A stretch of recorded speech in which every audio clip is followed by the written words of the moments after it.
Hi my dear friends, aim study സെന്ററിന്റെ പുതിയൊരു ക്ലാസ്സിലേക്ക് എല്ലാവർക്കും സ്വാഗതം. നമ്മൾ കഴിഞ്ഞ ക്ലാസ്സിലെ എല്ലാം നമ്മൾ HSA എന്നുള്ള പോർഷൻസിന് വേണ്ടിയിട്ട് ഭയങ്കരമായിട്ട് കഠിനാധ്വാനം ചെയ്യുകയാണല്ലേ. അതേപോലെ തന്നെ നമ്മൾ മെയിൻ ആയിട്ട് നോക്കേണ്ട അടുത്തൊരു ടോപ്പിക്കാണ് നമ്മൾ ഈ ക്ലാസ്സിൽ നോക്കാൻ പോകുന്നത്. എന്താണ്? നമ്മൾ ആദ്യത്തെ മൊഡ്യൂൾ നോക്കി, രണ്ടാമത്തെ മൊഡ്യൂൾ നോക്കി, അതിൽ മെയിൻ ആയിട്ടൊരു ടോപ്പിക്കാണ് ഈ ട്രിഗ്നോമെട്രി എന്ന് പറയുന്നത്. നമ്മളത് 10th നമ്മൾ ആക്ച്വലി സ്റ്റാർട്ട് ചെയ്യുന്നത് ട്രിഗ്നോമെട്രിൻ്റെ ബേസിക് നമ്മൾ 10th സ്റ്റാർട്ട് ചെയ്യുന്നു, അത് +2 പോകുന്നുണ്ട്, ഈ രീതിയിൽ പോകണം. അപ്പോൾ ഈ ട്രിഗ്നോമെട്രി എന്ന് കേൾക്കുമ്പോൾ തന്നെ നമ്മൾ എന്താണ്, നമുക്ക് കുറേ പിക്ചേഴ്സും എല്ലാം, സൈന്, കോസ്, ടാൻ, ഇതെല്ലാം നമുക്ക് ഓർമ്മ വരും അല്ലേ. സോ അതിൻ്റെ എല്ലാം നമുക്ക് സിമ്പിളായിട്ട് എങ്ങനെ നോക്കാം എന്നുള്ളതാണ് നമ്മൾ ഈ ക്ലാസ്സിൽ നോക്കാൻ പോകുന്നത്. അതിൻ്റെ ബേസിക് കോൺസെപ്റ്റ് മുതൽ അതിൻ്റെ ഹയർ ലെവലുള്ള ക്വസ്റ്റ്യൻസ് വരെ നമുക്ക് ഈ ക്ലാസ്സിലൂടെ നോക്കാം. ഓക്കെ അല്ലേ? എല്ലാവർക്കും ഈ ക്ലാസ്സിലോട്ട് സ്വാഗതം. നമുക്ക് ആദ്യത്തെ ക്ലാസ് സ്റ്റാർട്ട് ചെയ്താലോ? ഉഷാറായിട്ട് നമുക്ക് ഇന്നത്തെ ക്ലാസ് സ്റ്റാർട്ട് ചെയ്യാം അല്ലേ. സോ ഇന്നത്തെ ടോപ്പിക്കാണ് trigonometric functions. Okay, trigonometric functions അല്ലെങ്കിൽ ട്രിഗ്നോമെട്രി നമുക്ക് മലയാളത്തിൽ എങ്ങനെ പറയാം? ത്രികോണമിതി എന്ന് പറയാം. എങ്ങനെയാണ്? ത്രികോണമിതി അഥവാ ട്രിഗ്നോമെട്രി. ഓക്കെ അല്ലേ മക്കളെ? സോ ട്രിഗ്നോമെട്രിക് ഫങ്ഷൻസ് അല്ലെങ്കിൽ ത്രികോണമിതീയ ഏകതങ്ങൾ. ഫങ്ഷൻസ് നമുക്ക് ഏകതങ്ങളാണെന്ന് അറിയാം. ഓക്കെ അല്ലേ? സോ ട്രിഗ്നോമെട്രി എന്ന് കേൾക്കുമ്പോൾ നമുക്ക് അതിൻ്റെ ഡീറ്റെയിൽസിലോട്ട് കടക്കുന്നതിന് മുമ്പ് ബേസിക് ആയിട്ട് എല്ലാവർക്കും അറിയുന്നതാണ് എന്താണ് ട്രിഗ്നോമെട്രി എന്ന് കേൾക്കുമ്പോൾ നിങ്ങളുടെ മനസ്സിൽ ആദ്യം നമുക്ക് സൈന്, കോസ്, ടാന്, കോട്ട് ഇതെല്ലാം നമുക്ക് ഓർമ്മ വരും. അതേപോലെ എന്തോ ട്രിഗ്നോമെട്രി എന്ന് പറയുമ്പോൾ എന്തോ ട്രയാങ്കിളുമായിട്ട് ബന്ധമുണ്ടല്ലേ. അപ്പം നമുക്ക് കുറേ ടൈപ്സ് ഓഫ് ട്രയാങ്കിൾസ് എല്ലാം അറിയാം. എന്തെല്ലാം ടൈപ്പാണ് നമുക്ക് ട്രയാങ്കിൾസ് അറിയുന്നത്? അതാദ്യം നിങ്ങളൊന്ന് ഓർത്തേ. എന്തെല്ലാം ടൈപ്പ് ട്രയാങ്കിൾസ് നമുക്ക് ഓർമ്മയുണ്ട്? നമുക്ക് കുറേ ടൈപ്സ് ഓഫ് ട്രയാങ്കിൾസ് നമുക്ക് ഓർമ്മയുണ്ട്. അപ്പം ഞാൻ ആദ്യം ചോദിക്കുകയാണ്, first type of triangle. Okay, first type of triangle ഏതാണ്? ആദ്യം നമുക്ക് പറയാൻ പറ്റുന്ന ട്രയാങ്കിൾ 3 സൈഡ്സും ഈക്വൽ അല്ല എന്ന് വിചാരിക്കൂ. 3 സൈഡ്സും ഈക്വൽ അല്ലെങ്കിൽ അത്തരത്തിലുള്ള ട്രയാങ്കിളെ നമ്മൾ എന്ത് പറയുന്നു? സ്കേലൻ ട്രയാങ്കിൾ എന്ന് പറയുന്നു. ഓക്കെ, സ്കേലൻ ട്രയാങ്കിൾ എന്ന് നമ്മളാണ് പറയുന്നത്. ഓക്കെ അല്ലേ? സോ 3 വശങ്ങളും 3 സൈഡ്സും എന്താണ്? നോൺ ഈക്വൽ ആണെങ്കിൽ, ഈക്വൽ അല്ലെങ്കിൽ അതിനെ നമ്മൾ സ്കേലൻ ട്രയാങ്കിൾ എന്ന് പറയുന്നു. ഇനി അടുത്തത് രണ്ടാമത്തെ ടൈപ്പ് ഓഫ് ട്രയാങ്കിൾ വന്നിട്ട് അതിൽ 2 വശങ്ങളും, ഒരു ത്രികോണത്തിലെ 2 വശങ്ങളും അതിൻ്റെ 2 വശങ്ങളും അതിനെ കറസ്പോണ്ടിങ് ആയിട്ടുള്ള ആംഗിൾസും അതിനെ കറസ്പോണ്ടിങ് ആയിട്ടുള്ള കോണുകളും തുല്യമായാൽ അത്തരത്തിലുള്ള ട്രയാങ്കിളിനെ നമുക്ക് എന്തു പറയാം?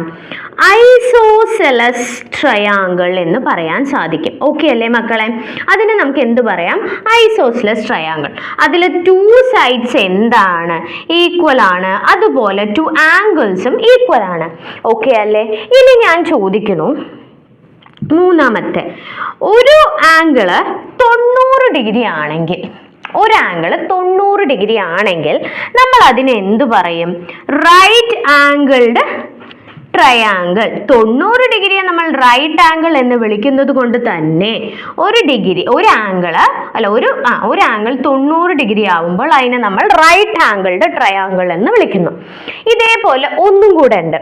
ഇവിടെ ഞാൻ 3 വശങ്ങളും തുല്യമല്ല എന്ന് പറഞ്ഞു. അങ്ങനെയാണെങ്കിൽ 3 വശങ്ങളും തുല്യമായാലോ?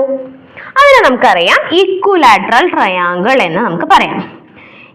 ഈക്വിലാറ്ററൽ ട്രയാങ്കിൾ. ഓക്കെ അല്ലേ?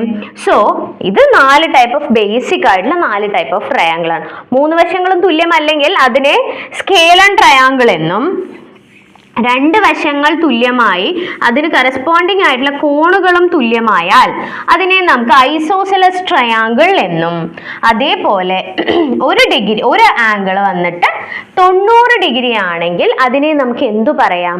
ഒരു ആംഗിൾ വന്നിട്ട് 90 ഡിഗ്രി ആണെങ്കിൽ അതിനെ നമുക്ക് പറയാൻ സാധിക്കും അതിനെ റൈറ്റ് ആംഗിൾഡ് ട്രയാങ്കിൾ എന്ന്. അതേപോലെ 3 വശങ്ങളും 3 കോണുകളും തുല്യമായി കഴിഞ്ഞാൽ നമുക്ക് അത്തരത്തിലുള്ള ട്രയാങ്കിളിനെ എന്ത് പറയാം? ഇക്വലാറ്ററൽ ട്രയാങ്കിൾ എന്ന് പറയാം. ഓക്കെ അല്ലേ? സോ നമുക്കിതെല്ലാം മനസ്സിലായി.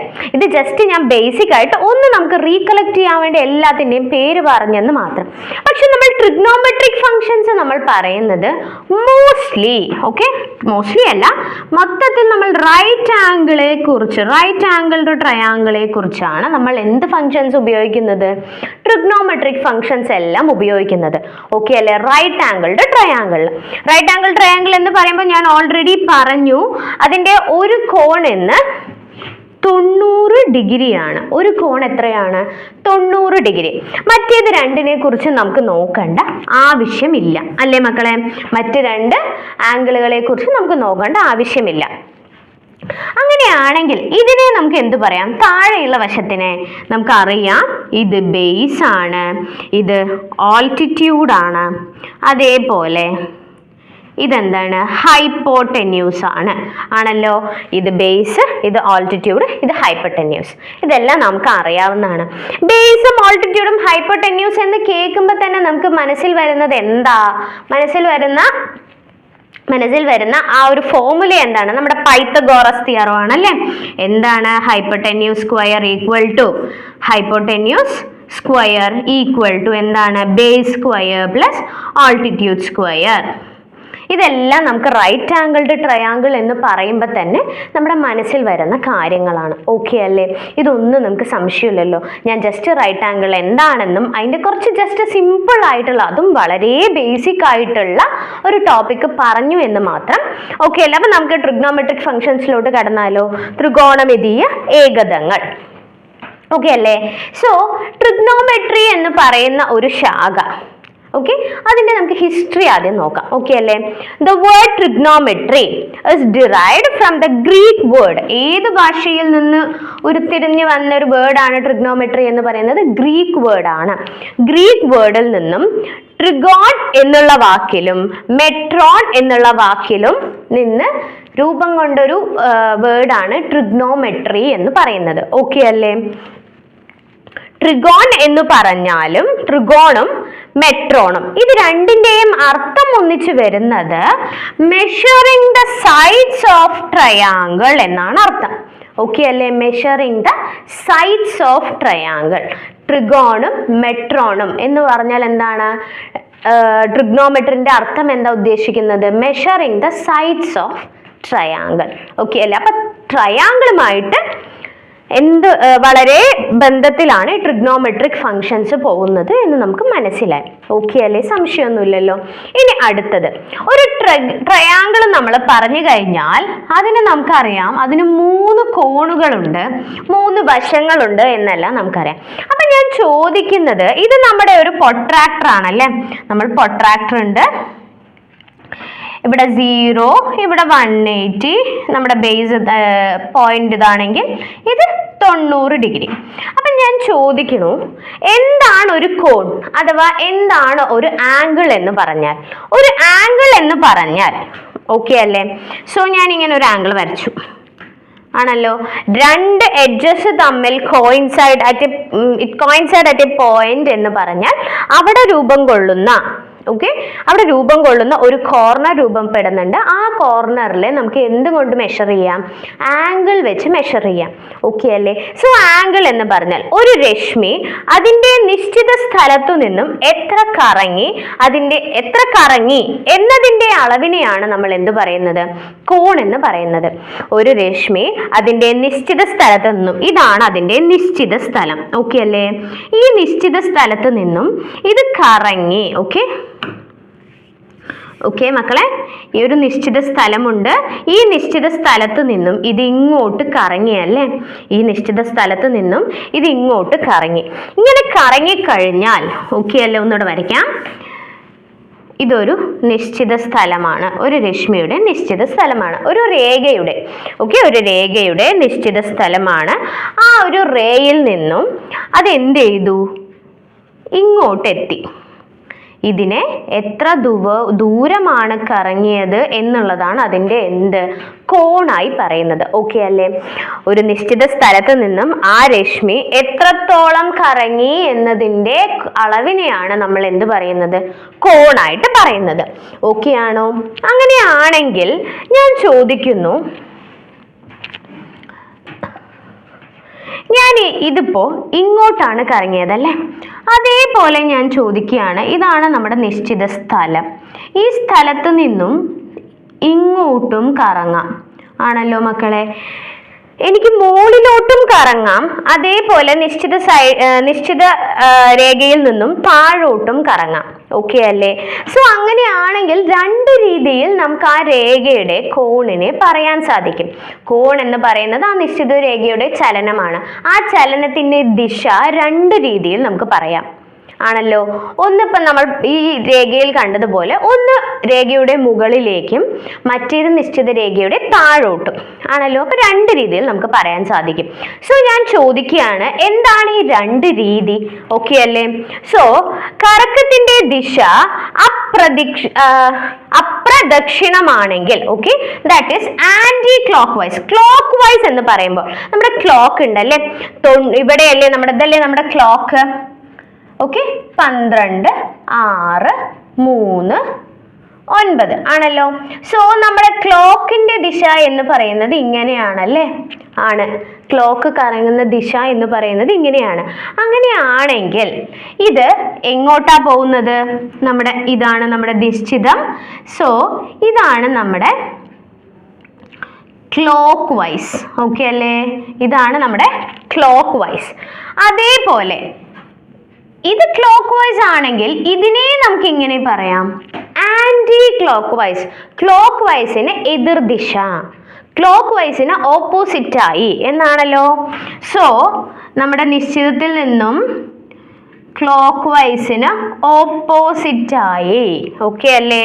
ക്ലോക്ക് വൈസിന് ഓപ്പോസിറ്റ് ആയതിനെ നമുക്ക് ആന്റി ക്ലോക്ക് വൈസ് എന്നും പറയാൻ സാധിക്കും. ഓക്കെ അല്ലേ? സോ ആന്റി ക്ലോക്ക് വൈസ് ആയി വരുന്ന കോണുകളെ അതിസംഖ്യാ കോണുകൾ എന്നും, അങ്ങനെയാണെങ്കിൽ ക്ലോക്ക് വൈസ് ആയി വരുന്നതിന് എന്തു പറയും? ഇത് അതിസംഖ്യയാണെങ്കിൽ ഇത് എന്തായിരിക്കും? പറയൂ, ഇത് എന്തായിരിക്കും? ന്യൂനസംഖ്യയായിരിക്കും. ഇത് അതിസംഖ്യയാണെങ്കിൽ താഴോട്ട് എടുക്കുന്നത് എന്താ മക്കളെ? ന്യൂനസംഖ്യയാണ്. ഓക്കെ അല്ലേ? സോ ക്ലോക്ക് വൈസും ഉണ്ട്. ഇതെന്താണ്? ക്ലോക്ക് വൈസിന് ഓപ്പോസിറ്റ് ആയ ആന്റി ക്ലോക്ക് വൈസ്. ഓക്കെ, നമ്മുടെ ക്ലോക്ക് എങ്ങനെയാണോ കറങ്ങുന്നത് അതേ ദിശയിലാണ് നമ്മൾ ആംഗിൾ നോക്കുന്നത് എന്നുണ്ടെങ്കിൽ അതിനെ ക്ലോക്ക് വൈസ് ആയി കൺസിഡർ ചെയ്യുകയും, അതേപോലെ അതിന് ഓപ്പോസിറ്റ് ആണെങ്കിൽ അതിനെ എന്തു പറയുന്നു? ആന്റി ക്ലോക്ക് വൈസ് എന്നും പറയുന്നു. ഓക്കെ ആണോ? സംശയമൊന്നുമില്ലല്ലോ. സോ ഇതെന്താണ്? ഇത് നമ്മുടെ ആരംഭ സ്ഥലം അഥവാ നിശ്ചിത രേഖ. നിശ്ചിത രേഖയിൽ നിന്നും അന്തിമ സ്ഥലത്തിലോട്ട് എത്തി, അതിന് കുറച്ച് മൂവ്മെന്റ് സംഭവിച്ചു. എങ്ങോട്ടാണ് മൂവ്മെന്റ് സംഭവിച്ചത്? ക്ലോക്ക് വൈസ് ആണോ ആന്റി ക്ലോക്ക് വൈസ് ആണോ? ഇതെന്താണ്? ആന്റി ക്ലോക്ക് വൈസ് ആണ്. ആന്റി ക്ലോക്ക് വൈസ് ഡയറക്ഷനിലോട്ട് ചലനം സംഭവിച്ചു. അങ്ങനെയാണെങ്കിൽ ഓക്കെ, സോ നമ്മുടെ ക്ലോക്ക് വൈസ് എങ്ങനെയായിരിക്കും? ക്ലോക്ക് വൈസ് എന്ന് പറയുമ്പോൾ നമ്മുടെ ആരംഭ സ്ഥലത്തിൽ നിന്നും അന്തിമ സ്ഥലം എന്ന് പറയുന്നത് ക്ലോക്ക് വൈസ് ഡയറക്ഷനിലോട്ട് നമ്മുടെ ആംഗിൾ മൂവ് ആയിരിക്കുന്നു. അതല്ലെങ്കിൽ നമ്മുടെ ചലിക്കുന്ന രേഖ, നമ്മുടെ നിശ്ചിത സ്ഥലത്ത് നിന്നും ആ രേഖ ഏത് രീതിയിൽ ചലിച്ചു? ക്ലോക്ക് വൈസ് ഡയറക്ഷനിലോട്ട് ചലിച്ചു എന്ന് വെച്ചാൽ അതിൽ നിന്ന് താഴോട്ട് ചലിക്കുന്നു. ഓക്കെ അല്ലേ? സോ രണ്ട് ദിശ നമുക്ക് മനസ്സിലായി, നമുക്ക് അറിയുന്നതാണ്. ഞാൻ ജസ്റ്റ് അതിന്റെ കോൺസെപ്റ്റ് എന്ത് രീതിയിലാണെന്ന് പറഞ്ഞു എന്ന് മാത്രം. ഓക്കെ മക്കളെ, അപ്പൊ നമ്മൾ എന്താ നോക്കിയത്? ആംഗിൾസ് ആണെന്ന് മനസ്സിലായി. ആന്റി ക്ലോക്ക് വൈസും ക്ലോക്ക് വൈസിലും നമുക്ക് ആംഗിൾസ് മെഷർ ചെയ്യാം എന്നുള്ളത് നമുക്ക് മനസ്സിലായി അല്ലേ? സോ അങ്ങനെയാണെങ്കിൽ ആംഗിൾസിനെ ഇനി എത്തരത്തിലെല്ലാം നമുക്ക് മെഷർ ചെയ്യാം എന്നാണ് നമ്മൾ നോക്കുന്നത്. ഓക്കെ അല്ലേ? ആംഗിൾസിനെ ഏതെല്ലാം രീതിയിൽ നമുക്ക് മെഷർ ചെയ്യാം എന്നാണ് നമ്മൾ അടുത്തത് നോക്കാൻ പോകുന്നത്. സോ ആംഗിൾസിന്റെ മെഷർമെന്റിനെ രണ്ട് രീതിയിൽ നമുക്ക് പറയാൻ സാധിക്കും. ഓക്കെ, ആംഗിൾസിന്റെ മെഷർമെന്റിനെ നമുക്ക് എത്ര രീതിയിൽ പറയാം? രണ്ട് രീതിയിൽ നമുക്ക് പറയാം. എങ്ങനെയാണ് അതെല്ലാം? ഒന്ന് ഡിഗ്രി അളവുകൾ അഥവാ ഡിഗ്രി മെഷർമെന്റ് ആയിട്ടും റേഡിയൻ മെഷർമെന്റ് ആയിട്ടും നമുക്ക് പറയാൻ സാധിക്കും. ഏതൊരു ഡിഗ്രിയെയും ഏതൊരു ആംഗിളിനെയും നമുക്ക് റേഡിയൻ മെഷറിലും സൂചിപ്പിക്കാം, അതുപോലെ തന്നെ ഡിഗ്രി മെഷർമെന്റിൽ നമുക്ക് സൂചിപ്പിക്കാം. ഓക്കെ അല്ലേ? നമുക്കറിയാം അല്ലെ ഡിഗ്രി മെഷർമെന്റ് എന്താണ്? 1 ഡിഗ്രി, 2 ഡിഗ്രി, 3 ഡിഗ്രി എന്നുള്ള നമുക്ക് പറഞ്ഞ് മെഷർ ചെയ്യാൻ സാധിക്കും. അതേപോലെ റേഡിയൻ എന്ന് പറഞ്ഞാൽ അപ്പൊ എന്തായിരിക്കും? റേഡിയൻ എന്ന് പറഞ്ഞാൽ എന്താണ്? റേഡിയൻ എന്ന് വെച്ചാൽ, ഓക്കെ, റേഡിയൻ എന്ന് വെച്ചാൽ അതെന്തായിരുന്നു? പൈ ആവാം, 2π ആവാം, π/4 ആവാം, π/3 ആവാം എന്നുള്ള രീതിയിലെല്ലാമാണ് എന്ത് മെഷർമെന്റ് വരിക? റേഡിയൻ മെഷർമെന്റ് വരിക. ഓക്കെ അല്ലേ? സോ ഇതെങ്ങനെയാണ് എന്നുള്ളത് നമുക്ക് നോക്കിയാലോ? ഇതെങ്ങനെയാണ് എന്നുള്ളത് നമുക്ക് നോക്കാം അല്ലേ? സോ മെഷർമെന്റ് രണ്ട് രീതിയിലാണെന്ന് പറഞ്ഞു. റേഡിയൻ മെഷർമെന്റും ഉണ്ട്, ഡിഗ്രി മെഷർമെന്റും ഉണ്ട്. ഇനി ഡിഗ്രി മെഷർമെന്റ്, ഒരു രശ്മി അതിന്റെ നിശ്ചിത സ്ഥലത്ത് നിന്നും കറങ്ങി വീണ്ടും ആരംഭിച്ച സ്ഥലത്തേക്കു തന്നെയാണെങ്കിൽ ഒരു ഭ്രമണം പൂർത്തിയാക്കി ആണല്ലോ മക്കളെ. ഇതാണ് നമ്മുടെ പോയിന്റ്, ഇതാണ് നമ്മുടെ രശ്മി. ഈ രശ്മി ഇങ്ങനെ കറങ്ങുന്നു, കറങ്ങി തിരിച്ച് ഇതേ സ്ഥലത്ത് തന്നെ എത്തുന്നു. ഓക്കെ ആണോ?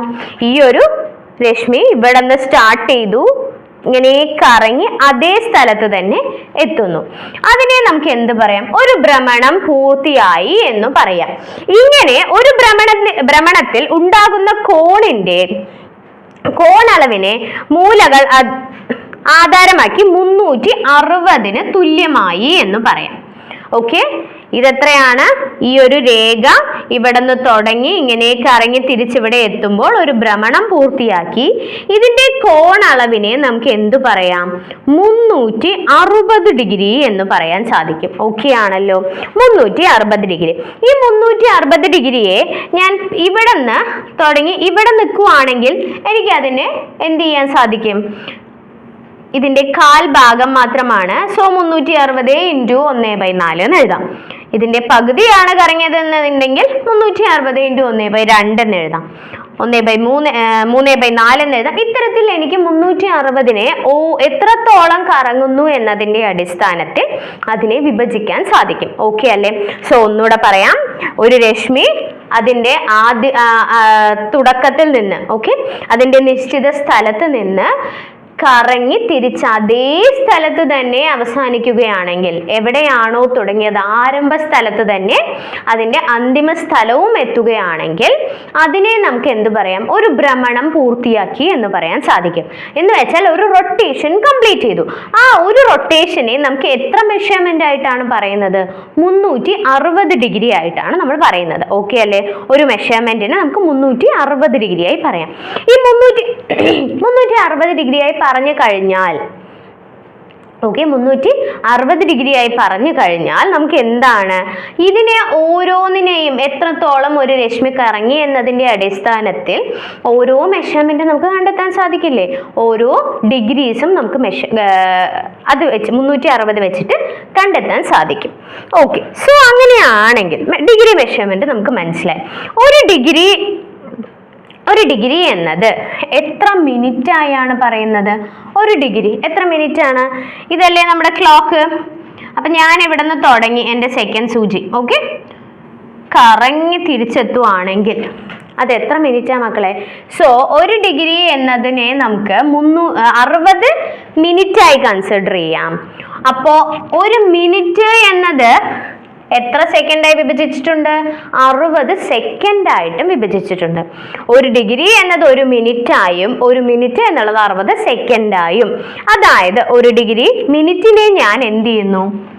60 ഒരു സ്മോൾ ബാർ ഞാൻ ഇടുന്നുണ്ട്. ഓക്കെ അല്ലേ? സോ 1 ഡിഗ്രി എന്ന് പറയുന്നത് 60 മിനിറ്റ്സ്, 1 മിനിറ്റ് എന്ന് പറയുന്നത് 60 സെക്കൻഡ്സ്. ഇത് ഞാൻ മിനിറ്റ് ആയിട്ടാണ് സൂചിപ്പിക്കുന്നത്. അങ്ങനെയാണെങ്കിൽ ഡബിൾ ലൈൻ വരുമ്പോൾ അതിന് എന്ത് സൂചിപ്പിക്കുന്നു? സെക്കൻഡ്സ് ആയിട്ട് സൂചിപ്പിക്കുന്നു. സിംഗിൾ ലൈൻ ആണെങ്കിൽ മിനിറ്റ് ആയും ഡബിൾ ലൈൻ ആണെങ്കിൽ സെക്കൻഡായും സൂചിപ്പിക്കുന്നു.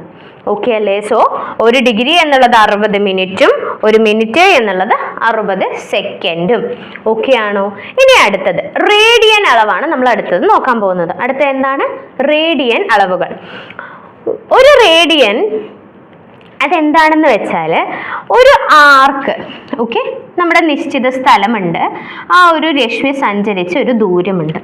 ഓക്കെ അല്ലേ? ഒരു നിശ്ചിത രശ്മിയുണ്ട്, അത് സഞ്ചരിച്ചതുമുണ്ട്. So 1 radian is the angle suspended the center by an arc. Okay, ഒരു ആർക്കിന്റെ റേഡിയൻ എന്ന് പറഞ്ഞാൽ ഈ ഒരു ആംഗിൾ, എത്രത്തോളം ആംഗിൾ അവിടെ ക്രിയേറ്റ് ചെയ്തു, എപ്പോൾ, ഓക്കെ, എത്രത്തോളം ആംഗിൾ അവിടെ ക്രിയേറ്റ് ചെയ്തു എന്നുള്ളത് എപ്പോഴാണ് എന്ന് ചോദിച്ചു കഴിഞ്ഞാൽ, ഇവിടെ ഒരു ആർക്ക് ഫോം ആവുന്നുണ്ടല്ലോ മക്കളെ, ഈ ഒരു ആർക്ക് ഫോം ആവുന്നുണ്ട് അല്ലേ, ഈ ആർക്കിന്റെ ലെങ്ത് 1 ആവുമ്പോൾ, ഈ ആർക്കിന്റെ ലെങ്ത് ഓക്കെ, ആർക്ക് ലെങ്ത് എന്ന് പറയുന്നത് 1 ആവുമ്പോൾ ഓക്കെ, അവിടെ ഉണ്ടാവുന്ന ആംഗിളിനെയാണ് നമ്മൾ എന്ത് പറയുന്നത്, റേഡിയൻ ആയിട്ട് പറയുന്നത്. ഓക്കെ ആണോ, റേഡിയൻ ആയിട്ട് പറയുന്നത് അല്ലേ. എങ്ങനെയാണ്, ആർക്കിന്റെ ലെങ്ത് വന്നിട്ട് 1 ആവുമ്പോൾ അവിടെ ഉണ്ടാവുന്ന ആംഗിളിനെയാണ്, അവിടെ എത്ര ആണോ ആംഗിൾ ഉണ്ടാവുന്നത് അതിനെ നമുക്ക് എന്ത് പറയാം, റേഡിയൻ ആയിട്ട് പറയാൻ സാധിക്കും. അങ്ങനെയാണെങ്കിൽ ഓക്കെ, 1 റേഡിയൻ എന്നുള്ളത് ഞാൻ പറഞ്ഞു, അവിടെ ആംഗിൾ എത്രത്തോളം ആംഗിൾ രൂപപ്പെടുന്നു എന്നുള്ളതാണ്. അങ്ങനെയാണെങ്കിൽ ഇത് r ലെങ്ത് വരുന്ന okay, theta angle and arc length എല്ലുമാണ്. അങ്ങനെയാണെങ്കിൽ എനിക്ക് പറയാൻ സാധിക്കും തീറ്റ ഈക്വൽ ടു L/R എന്ന് എനിക്ക് പറയാൻ സാധിക്കും. Theta equal to L/R, length of the arc divided by radius. Okay ആണോ, theta equal to length of the arc divided by radius. Okay, sorry, radian. So arc length എന്നുള്ളത് okay, arc length എന്നുള്ളത് എന്താണ്, നമ്മുടെ ഈ ഒരു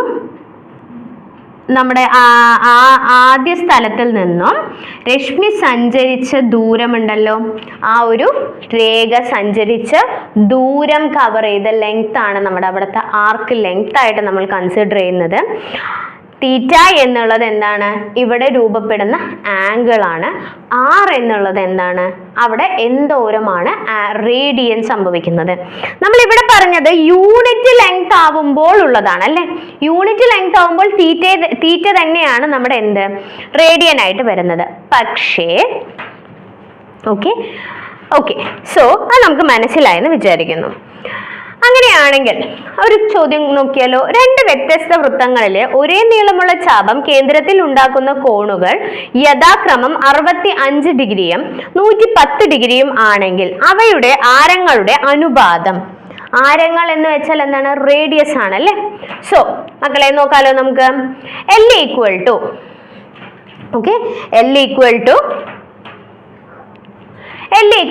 r തീറ്റ. അങ്ങനെയാണെങ്കിൽ ഒരേ നീളമുള്ള ചാപം എന്ന് അവർ പറഞ്ഞിട്ടുണ്ടല്ലേ. സോ ചാപം എന്ന് പറഞ്ഞാൽ എന്താണ്, ആർക്കാണ്, ആർക്ക് ലെങ്ത് സെയിം ആണെന്നാണ് അവർ തന്നിരിക്കുന്നത്. L1 L2 equal to R ആണ്. അങ്ങനെയാണെങ്കിൽ R1 എന്ന് പറയുന്നത് നമുക്കറിയാം തീറ്റ ഈക്വൽ ടു L/R ആണ് നമ്മൾ എടുത്തത്. അങ്ങനെയാണെങ്കിൽ L ഈക്വൽ ടു എന്താ, L ഈക്വൽ ടു R തീറ്റ എന്ന് എഴുതാൻ സാധിക്കും. അതേപോലെ തന്നെ R ഈക്വൽ ടു L/തീറ്റ എന്ന് എനിക്ക് എഴുതാം ആണല്ലോ. ഇത് 3 ഈ ഒരൊറ്റ ഇക്വേഷനിൽ നിന്ന് നമുക്ക് ഡിറൈവ് ചെയ്യാൻ പറ്റുന്നതാണ്. സോ R ഈക്വൽ ടു L/തീറ്റ ആയതുകൊണ്ട് L നമുക്ക് സെയിം ആണെന്ന് അറിയാം. സോ ഞാൻ R1 ആയും R2 ആയി എടുത്തു കഴിഞ്ഞാൽ L/θ1 L/θ2 ആണല്ലോ. സോ റേഷ്യോ നമ്മൾ എങ്ങനെയാണ് കണ്ടുപിടിക്കുക, R1:R2 എന്ന് പറയുന്നത് L/θ1:L/θ2. L കോമൺ അല്ലേ, L എന്താണ്, സെയിം ആണ്. സോ ഞാൻ റേഷ്യോ കാണുമ്പോൾ എന്ത് ചെയ്യും, L/θ1 ഡിവൈഡഡ് ബൈ L/θ2 ആയി ഞാൻ കൺസിഡർ ചെയ്ത് കഴിഞ്ഞാൽ L/θ1 into θ2 by θ2 by L. എല്ലും എല്ലും എനിക്ക് ക്യാൻസൽ ചെയ്ത് കളയാലോ. So θ2 by θ1, θ2 by θ1. θ2 എത്രയാണ്, നമ്മുടെ θ2 എത്രയാണ്, 110 ഡിവൈഡഡ് ബൈ 65 ആണല്ലോ മക്കളെ. സോ R1:R2 എന്നുള്ളത് നമുക്ക് ഇപ്പൊ എന്ത് കിട്ടി, R1:R2 എന്ന് പറയുന്നത് ഓക്കെ, അതല്ലെങ്കിൽ R1/R2 എന്ന് പറയുന്നത് എനിക്കിപ്പോൾ കിട്ടിയത് 110 ഡിവൈഡഡ് ബൈ 65 ആണ്. 110 ഡിവൈഡഡ് ബൈ 65 നമുക്ക് 5 ക്യാൻസൽ ചെയ്യാലോ. So 2 times and again 22 divided by 13 എന്ന് എനിക്ക് കിട്ടി. 22/13.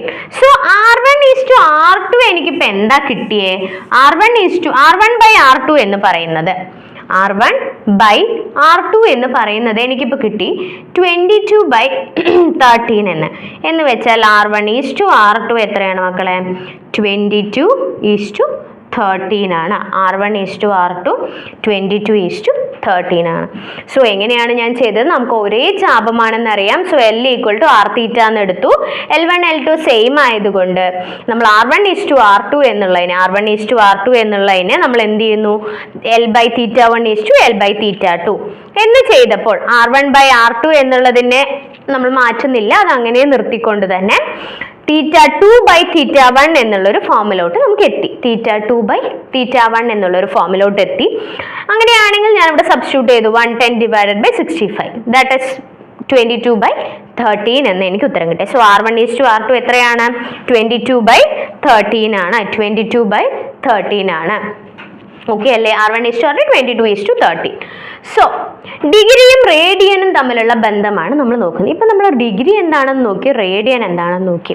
സോ നമ്മൾ നെക്സ്റ്റ് നോക്കാൻ പോകുന്നത് ഡിഗ്രിയും റേഡിയനും തമ്മിലുള്ള ബന്ധം. ഓക്കെ ആണോ? സോ ഡിഗ്രിയും റേഡിയനും തമ്മിലുള്ള ബന്ധം എന്താണ്? സോ 1 ഡിഗ്രി നമുക്കറിയാം 360 ഡിഗ്രിയാണ്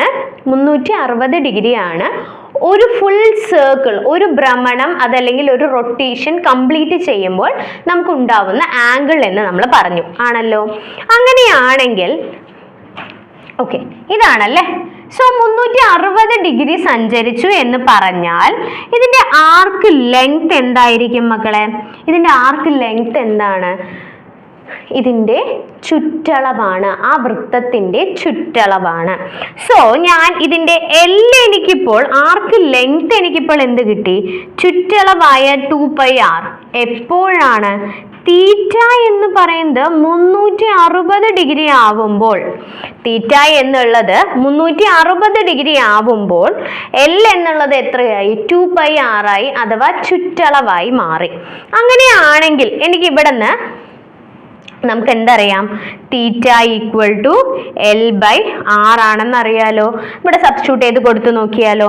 360 = L എത്രയാണ്? 2πr divided by R. ആറും എനിക്ക് ക്യാൻസൽ ചെയ്ത് കളയാലോ. സോ എനിക്ക് ഇവിടെ നിന്ന് കിട്ടിയത് 360 ഡിഗ്രിയെ എനിക്ക് എത്ര റേഡിയൻ ആയിട്ട് പറയാൻ സാധിക്കും? 2π ആയിട്ട് എനിക്ക് പറയാൻ സാധിക്കും. ഓക്കെ ആണോ? എങ്ങനെയാണ്? തീറ്റ എന്ന് പറയുന്നത് 360 ഡിഗ്രി, ഒരു വൃത്തം, ഒരു ഭ്രമണം പൂർത്തിയാക്കുമ്പോൾ നമുക്ക് അവിടെ രൂപപ്പെടുന്ന ആംഗിൾ എന്ന് പറയുന്നത് 360 ഡിഗ്രി ആണെന്നും, അങ്ങനെയാണെങ്കിൽ അവിടെ ഉണ്ടാവുന്ന ആർക്ക് ലെങ്ത് എന്ന് പറയുന്നത് ആ വൃത്തത്തിന്റെ ചുറ്റളവായും മാറുന്നു. ഒരു ഭ്രമണം എന്ന് പറയുമ്പോൾ ആ വൃത്തം കംപ്ലീറ്റ് ആവുന്നില്ലേ? അപ്പോൾ അവിടെ രൂപപ്പെടുന്ന ആംഗിൾ 360ഉം അവിടെ രൂപപ്പെടുന്ന ആർക്ക് ലെങ്ത് എന്ന് പറയുന്നത് അതിന്റെ ചുറ്റളവുമായി മാറുന്നു. അങ്ങനെയാണെങ്കിൽ നമുക്ക് ആർക്ക് ലെങ്ത് 2πr ആണ്, തീറ്റ 360 ആണ്. സോ നമ്മുടെ ഇക്വേഷനിൽ സബ്സ്റ്റിറ്റ്യൂട്ട് ചെയ്യുന്നു. 360 = 2πr/r. r ക്യാൻസൽ ചെയ്യുമ്പോൾ 360 എന്ന് പറയുന്നത് എന്താണ്? 2π ആണ്. സോ ഇതിൽ നിന്ന് നമുക്ക് കിട്ടും 360 2π ആണെങ്കിൽ 180 π അല്ലേ മക്കളെ? /2 ചെയ്താൽ മതി. അങ്ങനെയാണെങ്കിൽ 90 ഡിഗ്രി എത്രയായിരിക്കും? 90 ഡിഗ്രി 2πന്റെ 360ന്റെ കാൽഭാഗം, അതല്ലെങ്കിൽ 360 × 1/4 ആണ് എന്ത്? 90 എന്ന് പറയുന്നത്. അങ്ങനെയാണെങ്കിൽ 2π × 1/4 ക്യാൻസൽ ചെയ്യുമ്പോൾ എന്ത് വരുന്നു? π/2 ആണല്ലേ? π/2 ആണ് 90 ഡിഗ്രി. അങ്ങനെയാണെങ്കിൽ 45 ഡിഗ്രി എത്രയാണ്? π/4 ആണ്. സോ ഇങ്ങനെ ഓരോ ഡിഗ്രീസും ഓരോ ഡിഗ്രിയും നമുക്ക് എന്തിൽ പറയാൻ സാധിക്കും? റേഡിയനിൽ പറയാൻ സാധിക്കും. അതെങ്ങനെയാണെന്ന് നോക്കാം അല്ലേ? സോ ഞാൻ പറഞ്ഞു 360 എന്നുള്ളത് എന്താണ്? 2π ആണ്. അങ്ങനെയാണെങ്കിൽ 270 എന്ന് പറയുന്നത് 360 × 3/4 ചെയ്യുമ്പോൾ നമുക്ക് ഇത് വരില്ലേ മക്കളെ? 2π × 3/4 ചെയ്യുമ്പോൾ നമുക്ക് 3π/2 എന്ന് കിട്ടി. 360ന്റെ കാൽഭാഗമാണല്ലേ, സോറി 360ന്റെ അരഭാഗമാണല്ലേ. സോ 360ന്റെ അരഭാഗം എന്ന് പറഞ്ഞാൽ 2π പകുതി എത്രയാണ്? പൈ ആണ്. അതേപോലെ ഇത് 90 എന്ന് പറയുമ്പോൾ π/2 ആണ്, 60 എന്ന് പറയുമ്പോൾ π/3 ആണ്, 45 എന്ന് പറയുമ്പോൾ π/4 ആണ്, 30 എന്ന് പറയുമ്പോൾ π/6 ആണ്. ഇത് നമുക്ക് ബേസിക് ആയിട്ട് ആവശ്യമുള്ളത് കൊണ്ട് മാത്രം നമ്മൾ ഈ ഒരു 5-6 എണ്ണം എടുത്തു എന്ന് മാത്രം. പക്ഷെ അത് കൂടാതെ മറ്റുള്ള ഓരോ ആംഗിൾസിനെയും നമുക്ക് എന്തിലോട്ട് കൺവേർട്ട് ചെയ്യാം? റേഡിയനിലോട്ട് കൺവേർട്ട് ചെയ്യാം. ഓക്കെ ആണല്ലോ. സോ ആംഗിൾസ് എന്താണ്, അതിൽ എങ്ങനെയാണ് അതിനെ മെഷർ ചെയ്യുന്നത്? ഡിഗ്രി മെഷർമെന്റ് ഉണ്ടെന്നും റേഡിയൻ മെഷർമെന്റ് ഉണ്ടെന്നും നമുക്ക് ബേസിക് ആയിട്ടുള്ള കോൺസെപ്റ്റും ഓരോ ഡിഗ്രിക്കും കറസ്പോണ്ടിങ് ആയിട്ടുള്ള റേഡിയനെ കുറിച്ച് നമ്മൾ നോക്കി. സോ ഇത്രയും നേരം എടുത്തത് എല്ലാവർക്കും മനസ്സിലായെന്ന് ഞാൻ വിചാരിക്കുന്നു. അടുത്ത ക്ലാസ്സിൽ കുറച്ചുകൂടെ ഹയർ ലെവൽ ആയിട്ടുള്ളതിൻ്റെ ക്വസ്റ്റ്യൻസുമായിട്ട് നമുക്ക് കാണാം. Okay, so thank you so much for watching.